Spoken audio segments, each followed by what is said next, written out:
సంఖ్యాకాండము 27 వచనము నుండి ధ్యానం చేసుకుందాం. మరియు యెహోవా మోషేతో ఇట్లా నేను, నీవు ఈ అబారీము కొండ ఎక్కి నేను ఇజ్రాయేలులకు ఇచ్చిన దేశాన్ని చూడు. నీవు దాన్ని చూచిన తర్వాత నీ సహోదరుడైన అహరోను చేర్చబడినట్లు నీవును నీ స్వజనులలో చేర్చబడుదువు. ఏలయనగా సీను అరణ్యంలో సమాజము వాదించినప్పుడు ఆ నీళ్ల యొద్ద వారి కన్నుల ఎదుట నన్ను పరిశుద్ధపరచక నా మీద తిరగబడితిరి. ఆ నీళ్లు సీను అరణ్యమందలి కాదేశులోనున్న మెరీబా నీళ్ళే. ఇక్కడ సెలోపెహాదు కుమార్తెల సంగతి అయిపోయింది. తరువాత ఇప్పుడు దేవుడు మోషేతో మాట్లాడుతున్నాడు కదా. మరి చెప్పవలసినవన్నీ చెప్పేసి ఇప్పుడు మోషేతో ఏమని చెప్తున్నాడు, ఇక్కడ అబారీము అనే కొండ ఉంది. వాళ్ళు ఎక్కడున్నారు? ఇప్పుడు మోయాబు మైదానంలో ఉన్నారు. చుట్టూ చాలా కొండలు ఉన్నాయి కదా. చుట్టూ చాలా కొండలు, ఆ ఉన్న ప్రాంతాలను బట్టి ఒక్కొక్క కొండకు ఒక్కొక్క పేరు ఉంటుంది. కాబట్టి ఇక్కడ అబారీము అనే కొండ నువ్వెక్కి ఆ ఇజ్రాయేలులకు నేను ఇవ్వబోతున్న కనాను దేశాన్ని చూడు. అంటే ఆ కొండ ఎక్కితే ఆ దేశం కనపడుతుంది అన్నమాట. ఆ యొక్క ఎత్తైన స్థలంలో ఉన్న ఆ కొండ ఎక్కితే ఆ దేశము, వాళ్ళు వెళ్ళబోయే దేశం అంతా కనపడుతుంది. కాబట్టి ఈ కొండెక్కి నువ్వు చూడు. నీవు దాన్ని చూచిన తరువాత నీ సహోదరుడైన అహరోను చేర్చబడినట్లు నీవు కూడా నీ స్వజనులతో చేర్చబడుదువు. ఎందుకంటే అహరోను కూడా కొండ మీద కొండెక్కి ఆ దేశాన్ని చూసి చనిపోయాడు. అలాగా నీవు కూడా నీ స్వజనులతో, అంటే నీ పితరులతో నీవు చనిపోతావు. ఎందుకంటే సీను అరణ్యంలో సమాజము వాదించినప్పుడు నీళ్ల యొద్ద వారి కన్నుల ఎదుట నన్ను పరిశుద్ధపరచక నా మీద తిరగబడితిరి. అక్కడ కారణం కూడా చెప్తున్నాడు. అదేంటి ప్రభువా, నాకు ఇంకా బలం ఉంది కదా, నాకు ఇంకా శక్తి ఉంది కదా, నేను ఇంకా ఉపవాసం చేయగలను, ఇంకా ప్రార్థన చేయగలను, ఇంకా నడిపించగలను వీళ్ళని. నాకేమైనా బలం తగ్గిందా, శక్తి తగ్గిందా, ఆరోగ్యం బాగాలేదా? ఎందుకు నన్ను అప్పుడే తీసుకుంటున్నావు? ఎందుకు నన్ను అప్పుడే పరిచర్య ఆపేయమంటున్నావు? ఎందుకు నన్ను అప్పుడే కొండెక్కేసి నన్ను ఇక్కడే అంటే చనిపోమ్మని చెప్తున్నావు? నాకు బలం ఉంది కదా అని ఉండవచ్చు మోషే. కానీ మోషే అనకముందే దేవుడు కారణం చెప్తున్నాడు. నిన్ను నీ పరిచర్యను ఇక్కడ ఆపివేయడానికి కారణం ఏంటంటే, మెరీబా నీళ్ళ దగ్గర మీరు నా మీద తిరగబడ్డారు. మెరీబా నీళ్ళ దగ్గర మీరు నా మీద తిరగబడ్డారు. ఏమని? నువ్వు బండతో మాట్లాడు అంటే నువ్వేం చేసావు? బండని కొట్టావు. అహరోనుకు కూడా అదే కారణం చూపించాడు. అహరోను మోషేలు ఇద్దరు అరణ్యంలోనే చనిపోవడానికి, కనాను వెళ్ళకపోవడానికి కారణము చాలా చిన్న కారణం కదండి. 40 ఏళ్ళు భరించారు కదండి. ఎంత భరించి భరించి భరించి భరించి ఏదో కోపం తట్టుకోలేక వీళ్ళు చేసిన విసుగు, వీళ్ళు చేసిన ఆ అల్లరి తిరుగుబాటును బట్టి విసుగుకొని ఒక్క మాట ఇజ్రాయేలు ప్రజలని మరి మోషే తిట్టేసి బండను కొట్టేశాడు. వారిని దూషించడం ఒకటైతే బండని కొట్టడము రెండవ పొరపాటు. కాబట్టి చూడండి, మరి చేసిన ఆ పొరపాటును బట్టి ఆ నీళ్లు సీను అరణ్యమందలి కాదేశులో ఉన్న మెరీబా నీళ్ళే. కాబట్టి నువ్వు ఆ అరణ్యంలో మరి నీవు నా మీద తిరుగుబాటు చేశావు కదా. మళ్ళొకసారి చదువుకుందాం ఆ మాట కూడా. కీర్తన 106, 32, 33లో ఉంటుంది. చదవండి. కీర్తన 106, 32, 33.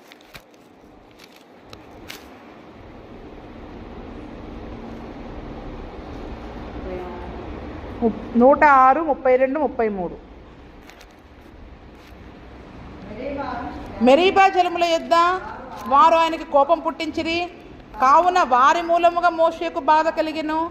ఎట్లనగా వారు అతని ఆత్మ మీద తిరుగుబాటు చేయగా అతడు తన పెదవులతో కాని మాట పలికెను. చూసారా, ఒక్కటే మాట అండి. ఎవరి మూలంగా మోషేకు బాధ అయింది? ఇజ్రాయేలు ప్రజలు బాగా విసిగించేశారండి. నీళ్ళ కొరకు బాగా విసిగించారు. రాళ్లతో కొట్టి ఇంక చంపేస్తారేమో అనుకొని అంతగా విసిగించేశారు. కాబట్టి వారు ఆత్మ మీద తిరుగుబాటు చేసరికి ఇతని ఆత్మ పరితాపము నొంది ఏం చేసింది? పెదవులతో కాని మాట పలిగాడు.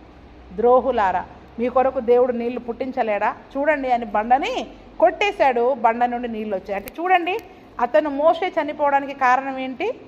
ఒక్కటే మాట, పెదవులతో కాని మాట పలికాడు. కాబట్టి చూడండి, ఎంత కోపం వచ్చినా, మనం ఎంత మన పైన ఎవ్వరు ఎంతగా తిరుగుబాటు చేసినా మనము మన యొక్క నియంత్రణని, నిగ్రహ శక్తిని కోల్పోయి ఒక్క మాట పలికితే ఆత్మీయ యాత్రలో అది మనకి జారుడు మెట్టు అయిపోద్ది. ఏమైపోద్ది? అది జారుడు మెట్టు. మోషే అక్కడ అన్నీ ఉండవచ్చు, అయ్యా నాకు ఇంకా బలం ఉందయ్యా, ఈ ఒక్క తప్పును క్షమించి నన్ను చేర్చు, ఇంత దాకా నడిపించా కదా, కనాను కూడా నేను తీసుకుపోతా అని ఉండవచ్చు. కానీ ఇంకా మోషే కూడా మాట్లాడలేదండి. అక్కడ మోషే కూడా మాట్లాడలేదు. చాలామందికి ఏమనిపిస్తుంది అంటే ఎందుకు బలం, ఏదో అనారోగ్యాన్ని బట్టో లేదో మరి వారి యొక్క పరిస్థితులను బట్టో ఆగిపోయారని మనం అనుకుంటూ ఉంటాం. చాలామంది యొక్క పరిచర్యని దేవుడు ఆపేస్తూ ఉంటాడు. పెదవులతో ఒక్క మాట కాని మాట ఎవరిని అన్నా, తిరుగుబాటు చేసిన వారిని అన్నా, ప్రిస్కిల్లా తిరుగుబాటు చేశారు వాళ్ళు, పోనీ వాళ్ళు తప్పే చేశారు కదా, తప్పు చేసినందుకు ఒక మాట అంటే తప్పు కాదు కదా, అది మన నీతి. వాళ్ళు తప్పు చేసినా నువ్వు తప్పు మాట్లాడొద్దు అనేది దేవుణ్ణి. మన నీతి ఏంటి? వాళ్ళు అన్ని మాటలు అన్నారండి, నేను ఒక్క మాట అన్నాను, అది మన నీతి. కానీ దేవుని నీతి ఏంటి?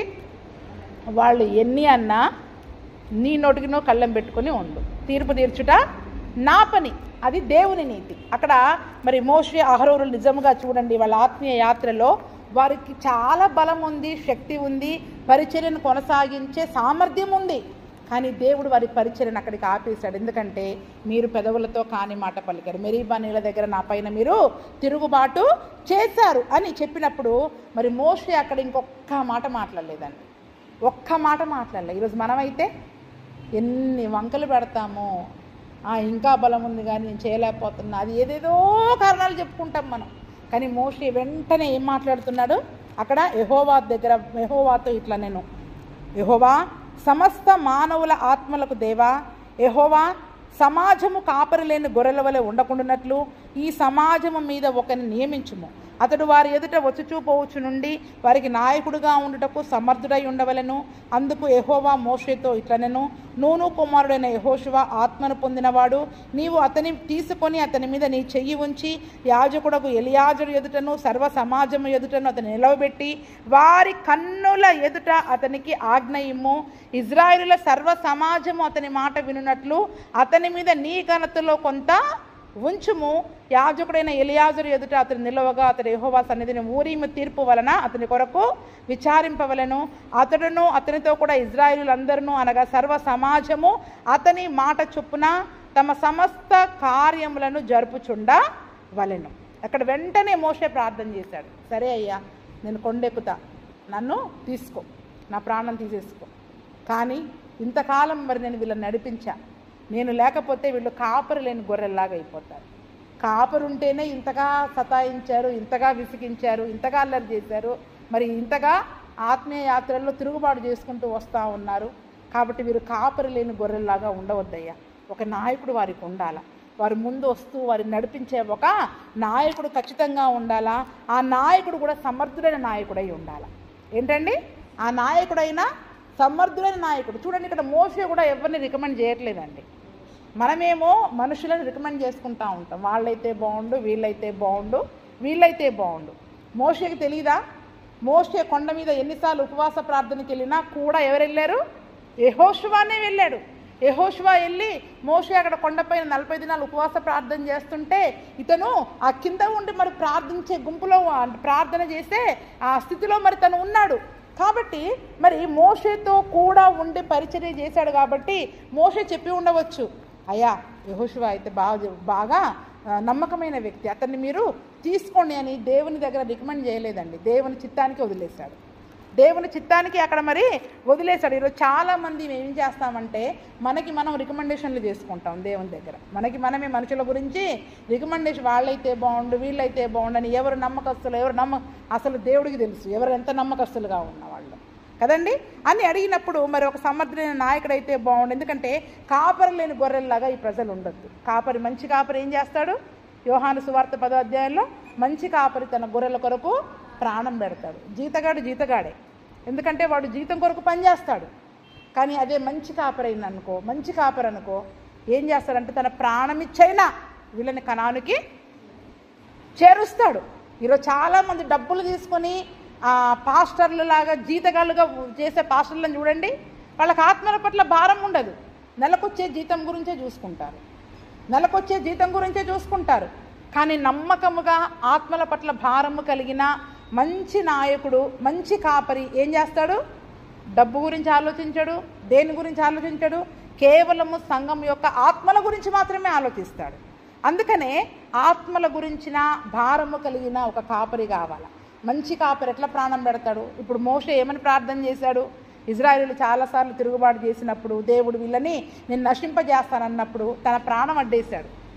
అవసరమైతే నా ప్రాణం తీసుకో, అవసరమైతే జీవగ్రంథంలో నా పేరు తీసేయి, కానీ వీళ్ళందరినీ కనానికి చేర్చు. అలా తన ప్రాణమును అడ్డువేసి తన సంఘమును తన యొక్క దేవుడు తనకిచ్చిన ఆత్మల పట్ల భారము కలిగి వారిని కనానుకు చేర్చే మంచి కాపరి ఉండాలయ్యా. నాకు లాంటి మంచి కాపరి, ప్రాణం అడ్డేసే కాపరి కావాలా, ప్రాణం ఇచ్చే కాపరి కావాలా. ఎవరు ప్రాణం ఇవ్వగలుగుతారు? ముందుండి యుద్ధాలు చేయగలిగిన కాపరి ఉండాలి. కాబట్టి అటువంటి కాపరిని చూడు. జీతగాళ్ళుగా ఉండి పనిచేసి ఈ ఆత్మలను గాలికి వదిలేసే కాపరులు వద్దయ్యా. సమర్థుడైన నాయకుడు, మంచి నాయకుడు, అటువంటి నాయకుడిని చూడు ప్రభువా అని మరి చెప్పినప్పుడు దేవుడు వెంటనే చెప్పాడు యెహోషువ పేరు. యెహోషువ దేవుని ఆత్మను పొందుకున్నవాడయ్యా. నువ్వు కొండపైన ఉండి నా మహిమలో బాగా నువ్వు ఎట్లా అడిగావో అతను కొండ కింద ఉండి ప్రార్థన చేస్తూ దేవుని ఆత్మను పొందుకున్న మంచి నాయకుడు. ఎవరు చెప్తున్నారు యెహోషువ పేరును అక్కడ? యెహోవానే చెప్తున్నాడు. యెహోవా మోషేతో చెప్తున్నాడు, నూను కుమారుడైన యెహోషువ ఆత్మను పొందినవాడు, నీవు అతన్ని తీసుకొని అతని మీద నీ చెయ్యి ఉంచి యాజకుడైన ఎలియాజరు ఎదుట సర్వ సమాజం ఎదుట నిలవబెట్టి అందరి కన్నుల ఎదుట అతనికి ఆజ్ఞయము. ఇతన్ని నాకు బదులుగా నాయకునిగా నేను ఇతన్ని చేస్తా ఉన్నా, ఇతన్ని ప్రతిష్ఠిస్తున్నా, ఇతన్ని అభిషేకిస్తున్నా. ఎందుకంటే అందరూ వినాలి. ఎందుకంటే ఇప్పుడు మోషే ఏమయ్యాడో, మోషే తర్వాత మీ మాట వినము అని ఏ ఒక్కరూ అతని మాట వినకుండా సర్వ సమాజము అతని మాట వినట్లు మోషే వంటి నాయకునిగా ఇక ముందు నుండి యెహోషువ ఉండబోతూ ఉన్నాడు అని సర్వ సమాజము వినున్నట్లుగా నీ ఘనతలో అతనికి ఘనతను కొంత ఇమ్ము అని చెప్పినప్పుడు మరి యాజకుడైన ఎలియాజరు దగ్గర నిలబెట్టారు. ఎందుకు యాజకుడైన ఎలియాజరు దగ్గర నిలబెట్టారంట? అక్కడ చూడండి, యెహోవా సన్నిధిని ఊరీము తీర్పు వలన అతని కొరకు విచారించాలి. ఏ తీర్పు వలన? ఊరీము తుమ్మీము అనే 2 రాళ్ళని ఆ యొక్క ఏఫోదులో దేవుడు దాచి ఉంచాడు కదా. 12 గోత్రాలకు సంబంధించిన రాళ్ళు కాకుండా 2 రాళ్ళు భుజముల మీద మోస్తూ ఉంటాయి ఇజ్రాయేలు యొక్క భారాన్ని. ఏంటవి? ఊరీము తుమ్మీము అనే 2 రాళ్ళు. ఆ ఊరీము తుమ్మీము అనే యొక్క రాళ్ళు ఏం చేస్తాయంటే దేవుని యొక్క తీర్పును యాజకుల ద్వారా ఇజ్రాయేలు ప్రజలకు తెలియజేస్తుంది. కాబట్టి దేవుడైతే మోషేకు చెప్పాడు, కానీ ఇప్పుడు ఇజ్రాయేలుల సర్వ సమాజము నమ్మాలి అంటే ఎవరు చెప్పాలి? ఎలియాజరు చెప్పాలి. ఎలియాజరు ఎలా చెప్తాడు? తన నోటి మాట ద్వారా చెప్పడు.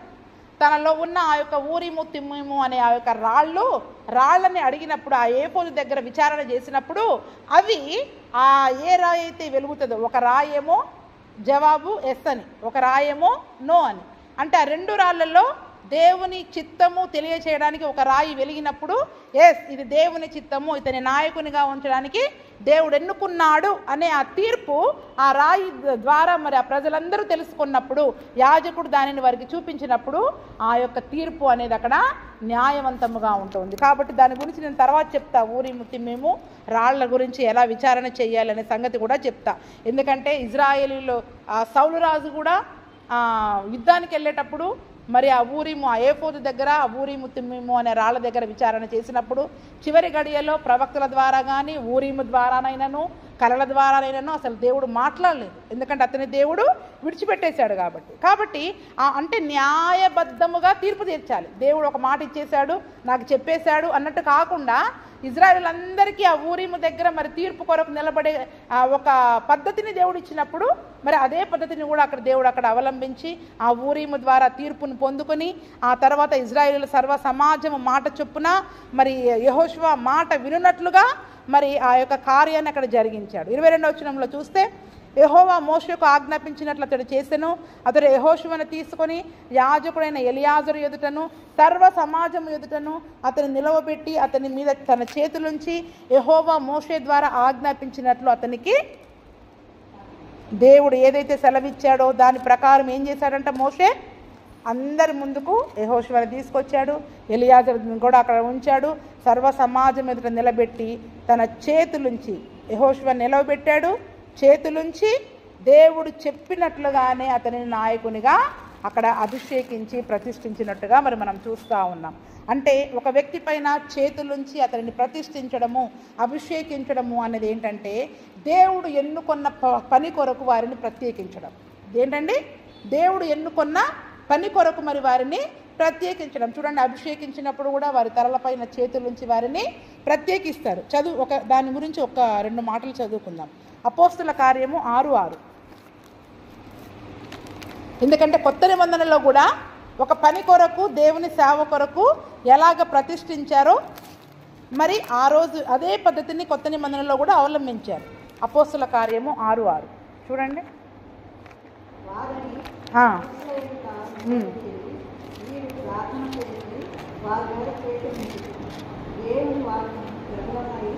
చాలమ్మ, అక్కడ చూడండి 6వ వచనంలో వారిని అపోస్తుల ఎదుట నిలవబెట్టిరి, వీరు ప్రార్థన చేసి వారి మీద. ఎవరు వీళ్ళు? ఆ దినములలో పరిచర్య పెరిగిపోతూ ఉంది. పరిచర్య పెరిగిపోతూ ఉంటుంటే సంఘంలో చాలా పనులు ఉన్నాయి. భోజనాలు చేసే పని, భోజనాలు వడ్డించే పని. కాబట్టి ఆ దినమున పేతురు యోహాన్లను అందరూ విమర్శిస్తున్నారంట. మాకు భోజనం అందలేదు, మాకు భోజనం అందలేదని అందరూ పేతురు యోహాన్ల దగ్గరికి కంప్లైంట్ చేస్తుంటే అప్పుడు పేతురు యోహాన్లు ఏం చేశారు? ఇన్ని పనులు చేయడం మా వల్ల కాదు, కాబట్టి సమర్థులైన నాయకులను ఎన్నుకుంది, కొంతమంది పెద్దలను ఎన్నుకుందాం. వాళ్ళు కూడా దేవుని ఆత్మ కలిగిన వారు ఉండాలా, జ్ఞానం కలిగిన వారు ఉండాలా. ఎటువంటి వారు అయి ఉండాలా? ఆత్మతో జ్ఞానముతో నిండుకొని మంచి పేరు పొందుకున్న ఒక 7 మందిని మనం నిర్ణయించుకుందాం.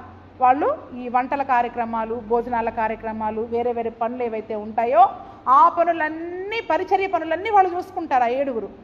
మేమైతే వాక్యం సిద్ధపరచుకోవడం, ప్రార్థన చేయడం, దేవుడు ఏం చెప్తాడా అని కనిపెట్టి ఉండడం. చూడండి, ఇప్పుడు దైవ సేవకులు అన్ని పనులు చేయాలంటే కుదరదు. ఎందుకంటే దేవుని సన్నిధిలో కనిపెట్టాలి, వాక్యాన్ని సిద్ధపరచుకోవాలి, ధ్యానం చేయాలి, ఎన్నో పనులు ఉంటాయి. కాబట్టి ఇప్పుడు ఒక పని కొరకు అక్కడ ప్రత్యేకించుకోవడం కొరకు ఆత్మను జ్ఞానమును కలిగిన మంచి పేరు పొందిన ఒక 7గురిని వారు ఎన్నుకున్నారు. ఆ పని కొరకు వారిని ప్రత్యేకించడం కొరకు ఏం చేశారంట? ప్రార్థన చేసి చేతులుంచి ఆ మందిరంలో సంఘ పెద్దలుగా, నాయకులనుగా పని చేయడానికి వారిని ప్రత్యేకించారు. అంటే ఒక పని కొరకు మందిరంలో ప్రత్యేకించడం కొరకు, ఒక పని కొరకు, పరిచర్య కొరకు వారిని ప్రత్యేకించాలన్నా కూడా వారు దేవుని ఆత్మను, జ్ఞానమును పొందుకున్న వారై ఉండాలి. ఎందుకంటే లోకానుసారంగా ఉన్న వ్యక్తులైతే లోకానుసారంగానే ప్రవర్తిస్తారు. మందిరంలో ఆత్మానుసారంగా, వాక్యానుసారంగా వాళ్ళు చేయలేరు. త్వరపడి మాట్లాడడము, అన్యాయంగా చేయడము, ఒకరికి ఎక్కువ ఒకరికి తక్కువ చేయడము, ఒకరికి చిన్న చూపు, ఒకరికి వాళ్ళకి సంబంధించిన వాళ్ళని మంచిగా చూసుకోవడము, అంటే ఇటువంటి పక్షపాత ధోరణులు అవేవి ఉండకుండా ఆత్మను కలిగిన వాళ్ళు, జ్ఞానం కలిగిన వాళ్ళు ఏం చేస్తారు? న్యాయంగా ఉంటారు. కాబట్టి వారి మీద చేతులుంచి వారిని ఏం చేశారంట? ప్రత్యేకించారంట. ఆ పని కొరకు ప్రత్యేకించుకున్నారు. ఇక్కడ యెహోషువను కూడా ఏం చేస్తున్నారు? పని కొరకు ప్రత్యేకించాడు. నాయకుడుగా ఉండడం కొరకు అభిషేకించి ప్రత్యేకించుకున్నాడు. 16:6 కూడా చదవండి. అదే అపోస్తల కార్యము 16:6.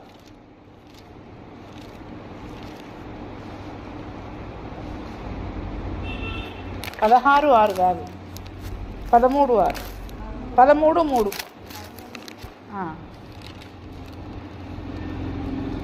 ఎక్కడికి వెళ్ళారు ఇద్దరు? లోపల కూర్చోండి.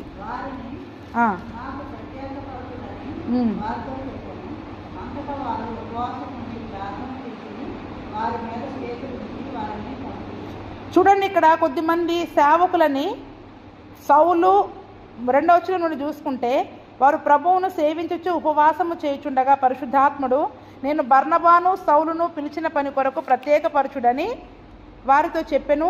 అంతటా వారు ఉపవాసం ఉండి ప్రార్థన చేసి వారి మీద చేతులుంచి వారిని పంపిరి. ఇక్కడ సౌలు, బర్నబాలు ఇద్దరు పరిచర్య కొరకు వెళ్ళే సమయంలో కూడా వాళ్ళందరూ దేవుని సన్నిధిలో కనిపెట్టి ప్రార్థన చేస్తూ ఉంటుంటే పరిశుద్ధాత్ముడు ఉపవాసంతో ప్రార్థన చేసేటప్పుడు పరిశుద్ధాత్ముడు చెప్పాడు, బర్నబాని సౌలుని నా పని కొరకు ప్రత్యేకించి వాళ్ళని మీరు అభిషేకించి పంపించండి అని చెప్పగానే, అంటే దేవుడు ఆ పేర్లను తెలియజేస్తాడండి. ఇక్కడ ఊరీము ద్వారా దేవుడు తెలియజేశాడు, మోషేతోటి దేవుడు డైరెక్ట్గా యెహోషువ పేరు చెప్పాడు. కాబట్టి ఇక్కడ కూడా బర్నబాని సౌలుని ఒక పని కొరకు తన దేవుడు ఏర్పాటు చేసుకున్నాడు. చాలా పనులు ఉన్నాయి, కానీ అన్ని జనుల కొరకు సౌలుని పౌలుగా దేవుడు మార్చుకొని ప్రత్యేకించుకున్నాడు. కాబట్టి ఆ పని కొరకు వీళ్ళని నేను ప్రత్యేకించుకున్నాను, వీళ్ళని మీరు ప్రార్థన చేసి పంపించండి. నా పని కొరకు వీళ్ళని ప్రత్యేకించండి అనగానే వాళ్ళు ఏం చేశారు? ఉపవాసం ఉండి ప్రార్థన చేసి చేతులుంచి వారిని పంపారు. అంటే చూడండి, ఇక్కడ మోషే చేతులుంచి యెహోషువను ఏ రీతిగా అయితే దేవుడు చెప్పినట్లు చెప్పాడో, దేవుని యొక్క ఆత్మాభిషేకమును, ఆ యొక్క దైవ సేవకుల యొక్క అభిషేకమును, ఘనతను, ఆత్మను కొంత వారి మీద ఉంచి వారు ఆ పని కొరకు వారిని ప్రత్యేకించి పంపడం. ఇప్పుడు ఇక్కడ దీని తర్వాత నుండి మోషే ఉండడు కదండి, మోషే చనిపోతాడు. కానీ ఇప్పుడు మోషే లాగా నడిపించాలంటే అటువంటి ఆత్మను, అభిషేకమును, దేవుడు మోషేకి ఇచ్చిన ఆ ఘనతను ఆ చేతులుంచి ఈ యొక్క మోషే ఏం చేయాలి? ఇప్పుడు యెహోషువను సర్వ సమాజము ఎదుట ఘనపరచాలి, అభిషేకించాలి, ప్రతిష్ఠించాలి. దానిని దేవుని పని కొరకు ప్రత్యేకపరచడం కదండి. ఇప్పుడు అభిషేక కూడిక చేసినప్పుడు అందరూ మా మీద చేతులుంచి అభిషేకించారు కదా. అంటే ఏంటంటే సేవ కొరకు ప్రత్యేకపరచడం మమ్మల్ని.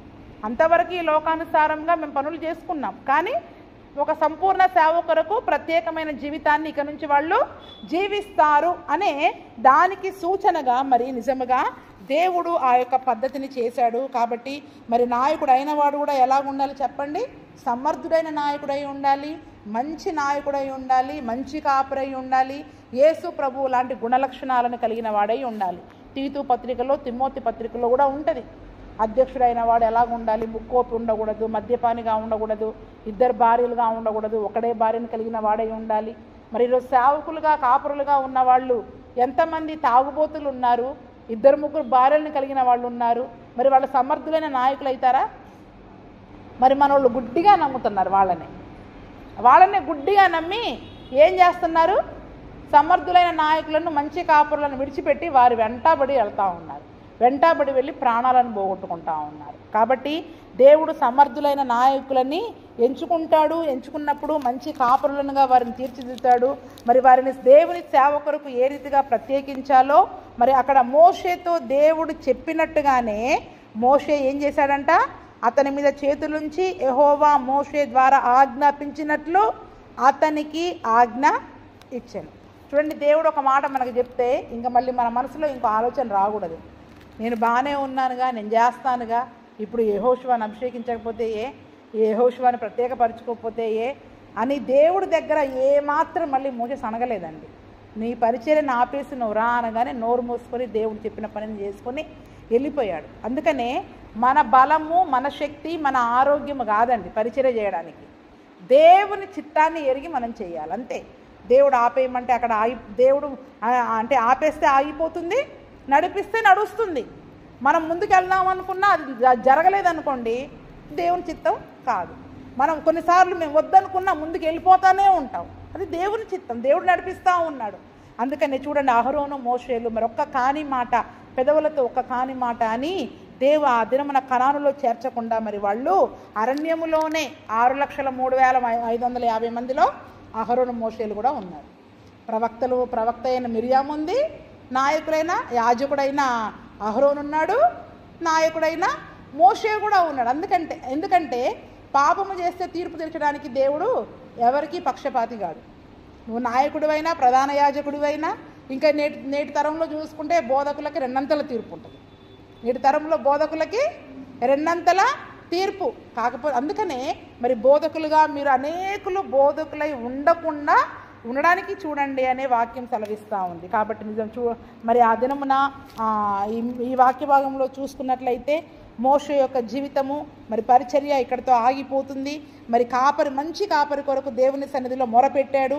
ఆ మొరపెట్టినప్పుడు దేవుడు మరి యెహోషువను అభిషేకించి ప్రత్యేకించమని చెప్పినప్పుడు మరి ఆ రీతిగానే దేవుడు చేసి సర్వ సమాజం ఎదుట యెహోషువకి తన ఘనతను ఇచ్చినట్టుగా మరి మనం చూస్తూ ఉన్నాం.